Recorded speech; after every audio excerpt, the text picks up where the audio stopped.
Welcome to another episode of the Franchise Academy. My name is Tom Scarta, and I am a franchise consultant, advisor, and strategic coach, helping people figure out which brands are best for them around the country, nationwide. Been doing it for 17 years. If you get a chance, check out thefranchiseacademy.com, where you could find my book, Franchise Savvy, which is a #1 bestseller on Amazon Business Books. In addition, my first book is The Magic of Choosing Uncertainty. Check that one out as well. And also my new online class, A to Z, How to Buy a Franchise. So everything is there that you need, in addition to the Franchise Academy's YouTube channel with about 50 or 60 or maybe more videos at this point. I'm really excited. Thanks for listening in again. We are way over 300 episodes and just having a great time helping people understand the pros and cons of the franchise industry. Today is really cool because I have a marketing genius and guru with me, and her name is Angela Pauls. So Angela is the Chief Marketing Officer for Buzz Brands out of Virginia, and they are the parent company for a handful of service brands, namely Pool Scouts, Home Clean Heroes, and also British swim schools. In addition, Buzz Brands is the founding company of the Mosquito Joe franchise outfit, which is actually now part of another organization. They spun it off because they had such great success. So I want to invite Angela in to talk with us about marketing and franchising. Hey, Angela, how are you? I'm great, Tom. How are you? I'm doing fantastic. Thanks for joining us today. Absolutely. Thanks for having me. Just a treat, absolutely a treat to have you. So, quick snapshot your background. What is it that you do? What is a chief marketing officer? Well, I would say in a nutshell, my background is a lot like others in franchising, where I sort of stumbled my way into the industry and then just haven't left since.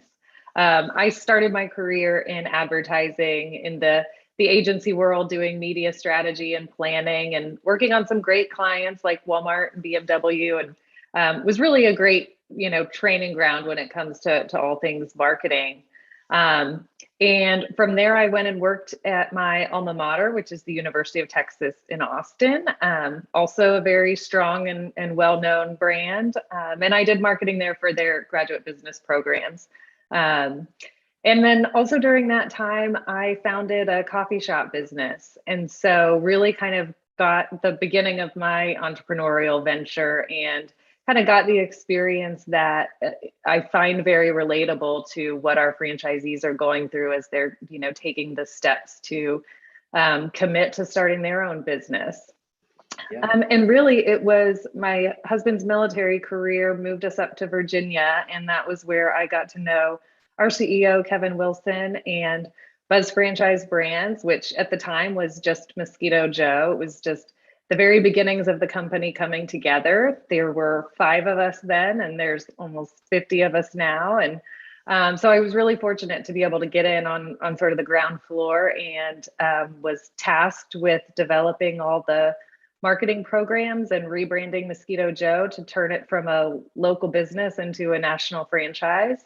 And from there, my role has really just grown from marketing for one brand, Mosquito Joe, to us becoming a multi-brand franchising company. And now a CMO for BFB, I work across our full brand portfolio, supporting our marketing department, which has grown tremendously, and our brand teams to make sure our franchisees have all the right resources they need to be able to effectively recruit customers and build a great local brand for their businesses as well. That's awesome. And it's quite a role. I mean, if you don't have, if you're not marketing, you don't have customers. If you don't have customers, you don't have a business. So it's really pivotal and paramount. And your marketing, like 24/7 all the time, and you have to be. But as an aside, I just got to share a quick story. We were talking offline before we started recording this audio, and we found out, Angela and I, that we were together the day the world shut down during COVID. So we were at a national franchise conference in Park City, Utah, They call it the unconference for those of you in the industry, and you know what that is. Along with Lane Fisher and the great law firm down there, and Brad Fishman as well, and they shut the world down while we were trying to have a conference and ski and snowmobile, and we didn't know until 5 minutes ago that we were both in the same conference until just now. I just thought that was pretty funny. The small world of franchising is what that is. That's right. Yeah. Very good stuff. And there's so much to be learned at those conferences. So if you are in franchising or thinking about getting into franchising, I highly recommend getting involved with the International Franchise Association, go for your certified franchise executive designation if you have the time to do it, because it's pretty intensive. And there's so many committees and things you could be involved with. There's so many great things, not to kind of hog up the time here, but there's a lot going on in franchising, way more than just a franchise company. It's a much bigger world than that. But I want to get back to you, Angela. So in your opinion, as you think about, franchise owners, the unit owners that are out there, on the street making it happen, what how do you help them with marketing? Because most people, they've never been in marketing. They come from a different walk of life and they buy a franchise and they're like, oh my God, how do I get customers? That's one of the biggest things I hear as a consultant. How do you help them? I think it really starts before, just as they're coming into the franchise systems, there's a lot of education that needs to happen around marketing in this industry. And I think, a lot of people come into franchising because they don't want to do things alone and they would like the guidance, and they're not experts in every single area. And so not a ton of franchisees come in with a lot of marketing experience. Some of them do, but a lot of them don't. And so I think one of the things that's really important is starting an education with them from the start around the importance of marketing, the value of marketing, and really the fact that it's an investment. It's not something you just do to get your first group of customers and then you're done and everything goes swimmingly from there on. It's an investment, and you've got to put time and money into it, and then it builds over time. So we try to kind of start that education from the start and explain that there's no silver bullet. We're going to be doing a lot of different things with our marketing approach, building a multi-touch strategy where we're surrounding people with the brand messaging and education around the services that we provide. And then, working with them to build out a specific marketing plan for their market. And so that includes, digital marketing, often direct mail marketing. It includes local marketing and PR and a variety of different elements. And I think it's really important for them to understand the role that they play in that from a local marketing perspective as well. One of the things that I feel like we're constantly preaching is the fact that people want to do business with people. And so it can't just be, let me just put a bunch of generic ads out there, or let me depend on corporate campaigns that are just going to be brand awareness campaigns running in my market. You really have to put a local flavor to things, because that's what people are going to relate to, and get out there. And, I used to say, be the mayor of your community and be out there shaking hands and kissing babies. But I don't think in the post-COVID world, you can do any of the kissing of the babies or anything anymore. It's probably more like fist pumps and that sort of thing. But you still want to be out there. And especially as we start to see life getting a little bit more normal and people are even more excited to be outside at events or talking and interacting with people again. Yeah, no question about it. And I don't know if it was planned this way or not, but when you think about buzz brands and things like Pool Scouts and even British swim schools, these things were all necessary businesses during COVID. So as you're thinking about, what kind of business to choose, think about pandemic resilient businesses, and your brands fit into that, including home. I'm sorry. That's okay. Home Clean Heroes. Home Clean Heroes, yes. So Home Clean Heroes also cleaning, and they have COVID protocols and Mhm. all of that. So, but as you think across your family of brands, do you have to do individual marketing because of the type of brand it is, or does much of this marketing just kind of fit no matter what the brand is? I would say there's some standard tactics that will be applicable across brands. I mean, you'll want to customize them based on who your specific customer audience is, but I think the tactics are pretty similar, but it's making sure that the messaging is in line with who you're speaking to. You don't want to have just something generic. Like we would never have something generic we're using across all brands because that wouldn't be true to the people that we're speaking to. We've got, slightly different audiences across the different brands. If we're talking to British Swim School, we're probably talking to a parent of a young child who's thinking about handing their child over to our care to learn water safety and swim skills. And if we're talking to Home Clean Heroes consumer, we're probably talking to someone who's really busy and overwhelmed and just really wants a clean house and doesn't have the time to do it themselves. And so we're working on freeing up their schedule. And so there's certainly similarities, but I think it's very important to put the customer first when you're thinking about marketing and make sure that you're speaking directly to that person. So yeah, so it's who is your customer, and then sort of mold your marketing around the person you're talking to. That makes sense. Mhm. Um, Yeah, and what are they doing every day? How are they spending their time? And how can we be appropriately communicating to them throughout the day with our message? right, right. Interesting. And there's any examples of that, like you said, you're talking to like a mom, or it might be a busy mom for Home Mhm. Clean Heroes that's working a job and needs somebody to clean the house. How do you craft Yeah. a message? How do you think that through? So I would say, with an example like British Swim School, where we're trying to get in front of parents of small children to really teach them how important water safety is and this life-saving skill that they should be teaching their kids. So, certainly we're serving digital ads in different places where we know and on social media and things like that. But we're also going and giving water safety presentations to schools or daycares and helping educate there, or maybe we're participating in some local community events or doing some open houses at the pool where they can come experience a class and understand what it's like.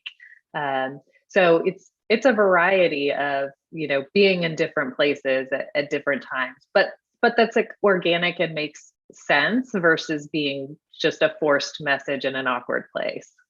Right. Exactly. If I'm, a guy who's very interested in automobiles, it would be a waste of your money and your time to be advertising, a pool cleaning company. Maybe not. I guess it depends, but you understand what I'm saying. You Yeah. got to know who your avatar is. You know. Yeah, it'd be much more appropriate with a home cleaning company to be partnering with real estate agents who are dealing with new homeowners who are out there looking for new service partners and that sort of thing. Yeah. So what's your personal feeling on, like you were just talking about, you used to always talk about being a mayor and shaking hands and kissing babies, and now you really can't. Do you think that video can replace that? You know, I want to say yes, but I honestly just can't. I think we're all getting a little bit tired of video all the time. I think video is certainly a very valuable tactic, and we do a lot of marketing communication through video when it comes to providing a visual of the services that we provide and that sort of thing. It's very important. But I don't think that it can replace things like events or community networking in that sense. I think there's there was a purpose for video pre-COVID and there's a purpose for video now, and that purpose hasn't changed too much. I think the in-person connection is just extremely valuable. It creates a more loyal customer. It creates a stronger, bond and personal relationship that makes you just tie yourself more proudly to a brand. If you think about, the brands that we all get passionate about and support, those are the ones that we end up wanting to tell our friends about. And so how can we provide our service and communicate with our customers in a way that makes them want to talk about us to their friends, or to see someone, find out someone else in their neighborhood is also a customer and be really excited about talking about that and swap stories about experiences and that sort of thing. Yeah, fantastic. Yeah, well said. There's a time and a place for video, and it's not 24/7. So that's a good thing. And so when you think about the brands, and do they interact with each other? Like if there's two brands in the same town, is there cross marketing opportunities, do you think? There definitely are opportunities there. And whenever we have franchises operating in the same market, we make sure that those franchisees are in touch and they're able to, cross market as desired. And I think one thing we try to be careful of is assuming that everybody who is the customer of one of our brands is naturally going to become the customer of another one. To our customers, the relationship is really at the brand level more so than the parent company level. And so we're realistic about that. We're certainly going to look at the opportunities to partner together and cross market the same way that we would encourage franchisees to partner with and cross market with other local businesses in their area. But we want it to be natural and not forced. Yeah.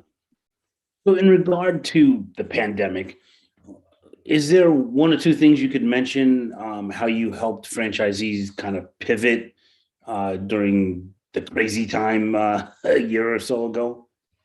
Yeah, I think communication was the biggest thing. We had really strong communication with our franchisees, whether it was about operational changes that we were making tied to, different new sanitation policies or PPE or all that sort of new processes that needed to go into place to keep our customers safe, to marketing. And all of our brands were in very different places. So Pool Scouts, for example, that's an outside business, and we don't generally interact with our customers while we're there servicing. So that business really wasn't affected. We certainly upped our protocol on sanitation and had a lot of messaging going out to our customers during that time, but that business thrived. People were spending more time at home, using their pools more than ever. If they didn't already have a pool, they were trying to get a pool and still are. So that brand was in one circumstance. And then we had, British Swim School, which operates largely out of fitness centers, hotels, and other outside pool facilities that a lot of were getting closed down during that time. And so in that case, we were managing customer communications. How can we help them, stay engaged during this time when there's a lot of uncertainty about when we'll be back open, and we still want to make sure that everybody's recognizing the importance of water safety skills during this time. So how can we give them some activities to practice or some other ways to stay engaged with us so that as soon as we're able to reopen, they're able to come back and rejoin us. Yeah. And then even when we were back open, adjusting to the different protocols across different states. Everything is, everybody was doing something a little bit different. So making sure that we're staying on top of all that and keeping everybody safe is really important. And over communicating through our marketing, through our websites, through our email messaging, everything. Yeah, very true. And you guys have done a great job with it, because you get rave reviews now from your franchise owners in all the brands. So that's great. What's your favorite brand? It's like me asking you, what's your favorite kid, right? It's unfair. Yeah, I know. I certainly can't answer that on a recorded podcast. Okay, we'll skip it. I was just kind of pulling your leg on that. Yeah, that's definitely like the kid question.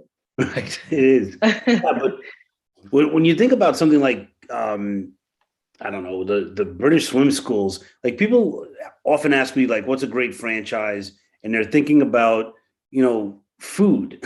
And Hmm. it's not the best for most people. When you think about something that's recession resistant, that's children's swim lessons. That's not Hmm. going anywhere.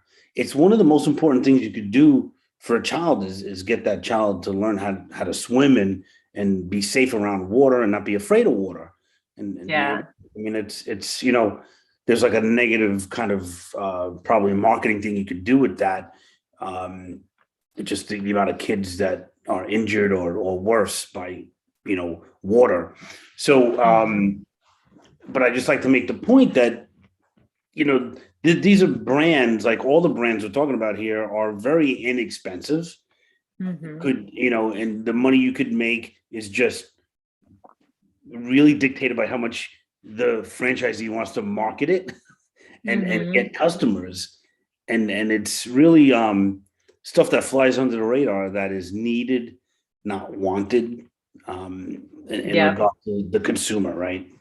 So Yeah, I think you're right. People do tend to, when they think of franchising, and I was the same way before I learned more about franchising, but you go straight to the food or even the retail brands. And there's a wonderful thing about the service industry that you can typically get started a lot faster and your investments lower up front. And so you're able to still provide these incredible services. And it's such a people business, just as much as restaurants are people businesses.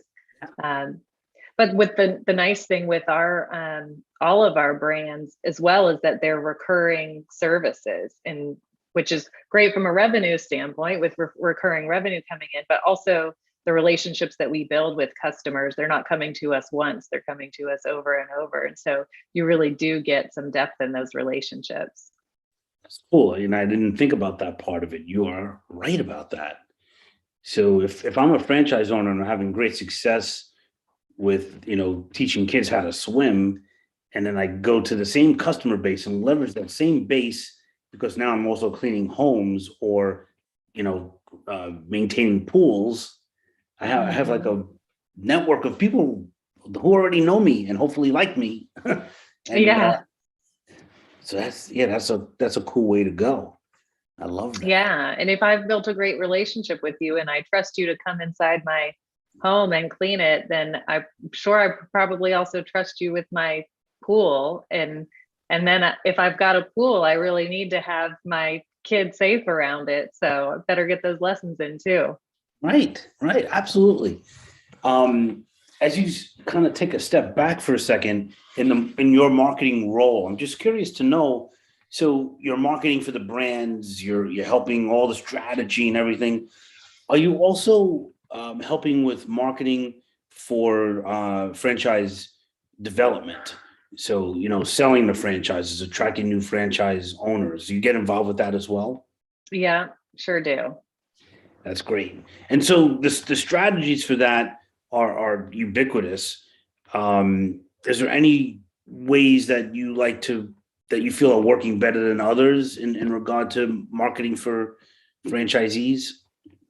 Yeah, I think the content marketing piece of things is really important there because it is so much more an education, and people that we see coming into a pipeline being interested in these brands are at all different stages. Some of them know about franchising and are already pretty aware of that. Maybe they've owned a different franchise and they just need to better understand our brands, where some of them don't know anything about franchising and they just, someone recommended it to them as a good way to start a business, but they don't know how it all works. And so we've got to have, great resources to be able to educate them no matter where their starting point is, and then kind of get them comfortable starting at the top and working their way down to the details of each brand.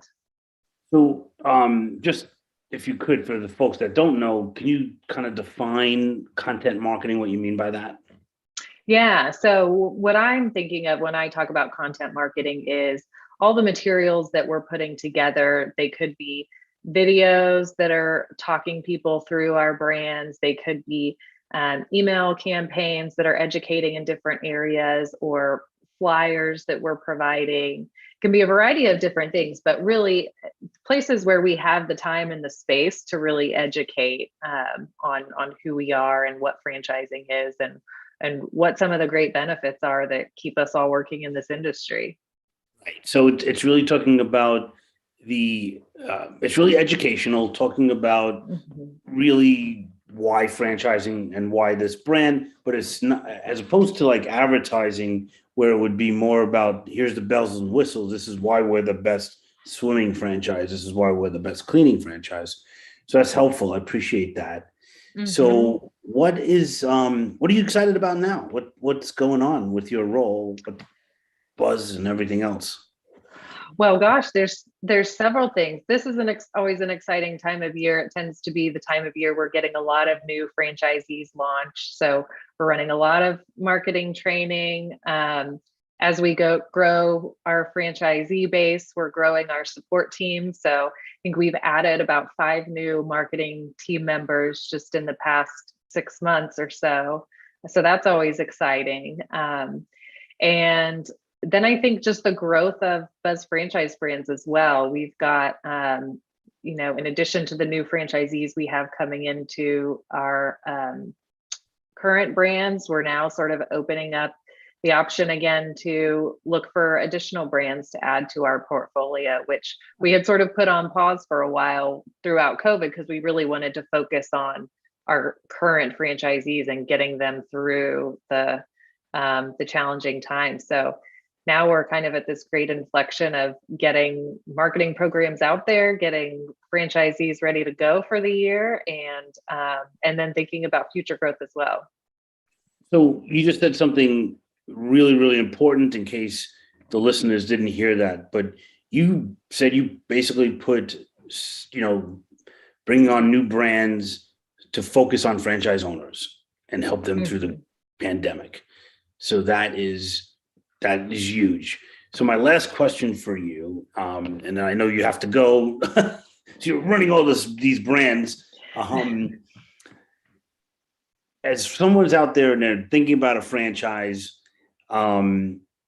what questions should they ask their franchise development person in regard to marketing to be sure that it has a good marketing system?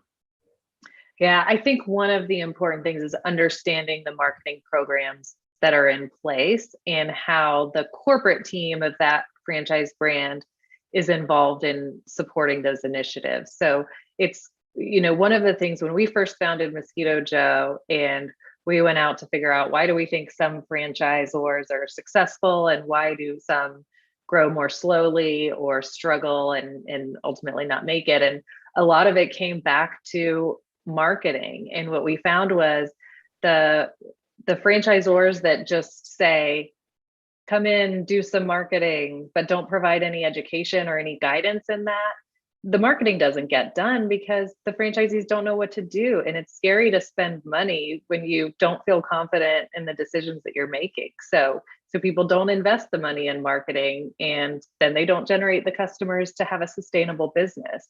So I think, what we try to do is, as franchisees are coming in, and even throughout the process, even how our franchise documents are laid out and the information we go through in the discovery process as you're looking at any of our brands, we make it very clear that here's our approach, here's the strategies that we're going to take and work with you on.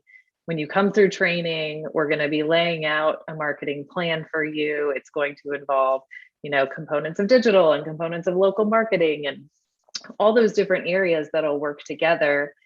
And then we're going to help you get those things up and running. And in a lot of cases, our team is directly the ones running those campaigns so that we can easily be making adjustments on the fly. The franchisee can come directly to us with anything that they need. But I think that support, that marketing support, is really important, because if you don't have it, the marketing's not going to get done and the business is going to have a really hard time being successful. You're helping them put together a marketing plan with the knowledge that you have and the experience from, past marketing that you've done for these brands, and a marketing budget. So we Hmm. all, even before you get into the franchise, you know what the budget's going to be. We're going to need you to spend this amount of money every month, but and it's Hmm. not arbitrary. You know that this is what is, it'll generate this many calls and all of that. So it's really great. And I think the last thing I just want to say, I'll just add this because your husband is in aviation. So my analogy in marketing is this. I realized this years ago because running my own businesses as well. When things slow down, it seems like you want to like pull back and stop spending money. Hmm. And so as a pilot, I took flight lessons. I'm not an aviator, but I have a private pilot's license. And for all the training, 90% of it is geared towards what happens when the engine fails. So you're in a single prop plane. And so your instinct, like the plane starts going down, your instinct is to pull back on the yoke, get the nose up, right? But that does quite the opposite to the plane and actually could have you go into a tailspin if you're doing that. The procedure is to put the nose down and full speed. So as the plane goes down, it picks air under the wings and then you take off again. It's counterintuitive, especially as a new pilot and as a new business owner. And that's kind of what I'm getting at is if the business is stalling most of the time, half the time, I don't know what the number is, but the worst thing to do is pull back and stop marketing. At that point, you need to double down, full speed ahead, and that's going to put the wind under the wings of the business so you can take off again. So you may share that with your husband. So Yeah, that's a great analogy. I'll definitely use that. yeah, it's very interesting if you understand the physics of flying. So Hmm. Angela, it was just great having you on the show. Just a great perspective for us. So thank you so much for your time. Yeah, great. Thanks for having me. Yeah, this is awesome. We'll see you at another unconference or IFA meeting somewhere soon, hopefully face to face. Absolutely. All right. Thanks, Angela. Have a great day. You too. Bye.